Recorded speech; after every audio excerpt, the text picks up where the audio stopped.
And one of the things I wanted to mention to you was that in the second half of fiscal year ended June 30th, 2020, I had projected that a break even, meaning that we were going to have a balanced budget at the end of the year.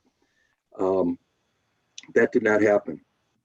We had a significant surplus. I consider a significant surplus. We were told it was at the end of February.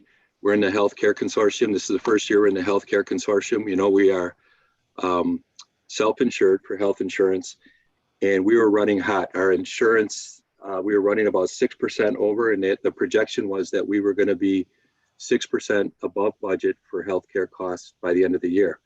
Well, as you know, we had the COVID crisis that hit and basically shut down any elective procedures that anybody could take as we, throughout the rest of the fiscal year. So we were still told that things were still running hot. And so I knew that we were in our discretionary area. What I would like to explain is there's three major categories of expense. So if you think about it, we have the salaries and we have fringe benefits. And then the other larger area of spend is our discretionary area. I knew we were running a little bit, or we were under a little bit on the discretionary area, but things flipped. So when people weren't able to spend their healthcare benefits, things went turned around considerably. So when we have a projection, we were anticipating a 6% increase above budget for healthcare. That would have been about 1.3 million above budget in spending for healthcare, but that reversed. We saw a $1.9 million spend below budget at year end.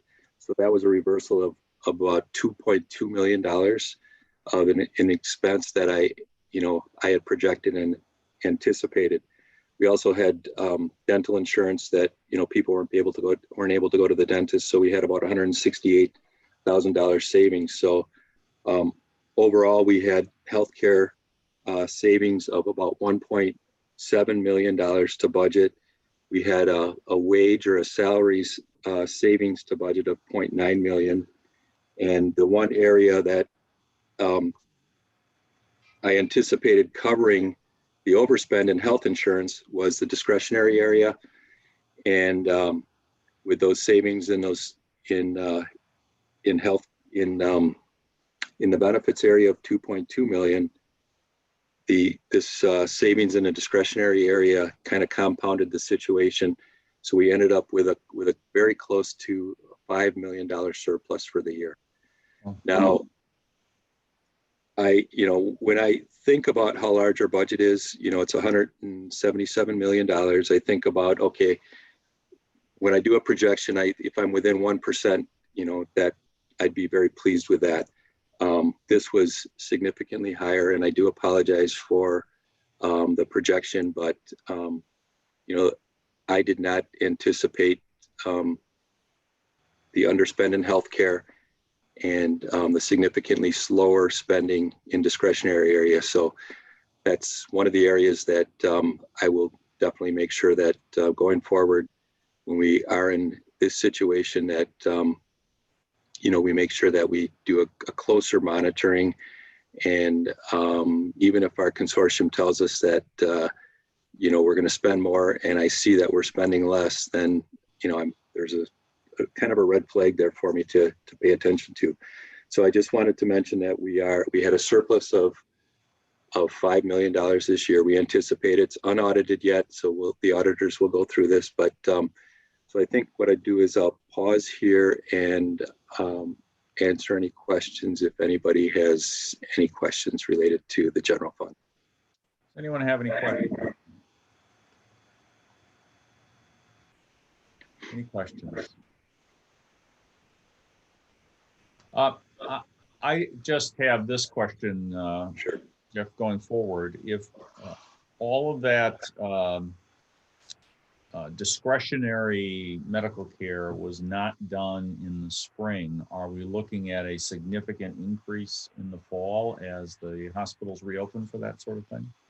That's my non-professional opinion. I would think that there's a lot of people who haven't been to the dentist are starting to go back to the dentist, and we should anticipate individuals having procedures done.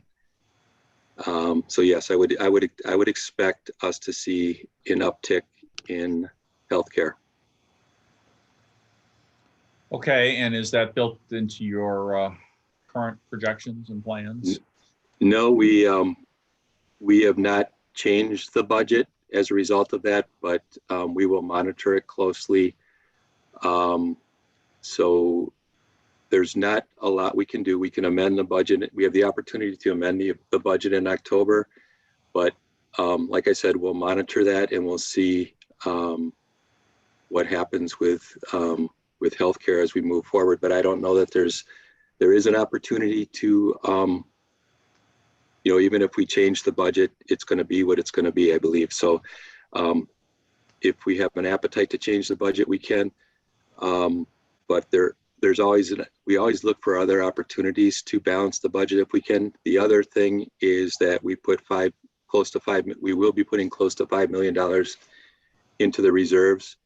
And I know that we do not want to plan for having a deficit, but if this were to be the year that we were to dip into our reserves, we've just built them up by $5 million. So I feel comfortable that financially we're in a good position, but with regard to changing the budget, I'm not sure that we can discuss it internally and talk about it, but personally, I would not probably change that.